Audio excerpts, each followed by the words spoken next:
Il-mexxejja fih dan il-Partit Popolari Ewropew, inkluż il-kap tal-Partit Nazzjonalista Alex Borg, fit-tmiem din il-ġimgħa qed jiltaqgħu fil-belt kapitali Kroata Zagreb kif ġew mistiedna mill-President tal-IPP Manfred Weber kif ukoll mill-Prim Ministru Kroat Andrej Plenković.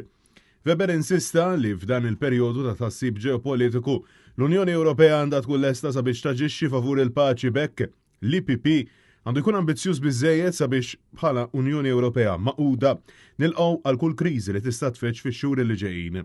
F'dan il-kuntest, il-kap tal-Partit Nazzjonalista Alex Borg qed jiltaqa' mal-qpija tal-mexxej Ewropej fih dan il-familja tal-IPP kif kmieni wara nofsinhar Alex Borg mar il-Kroazja akkumpanjat mis-Segretarju Internazzjonali tal-Partit Nazzjonalista Beppe Gallia.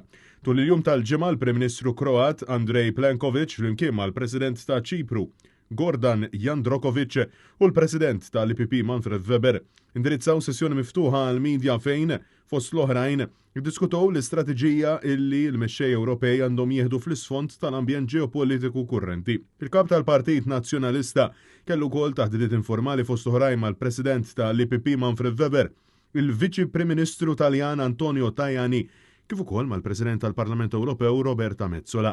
Naf il-waqt li aktar tard komplet id-diskussjoni brabta ma' dak li qed jiġri fid-dinja fost oħrajn is-sitwazzjoni bejn l-Ukrajna u r-Russja. It-teddid min-naħa tal-President tal-Istati Uniti Donald Trump.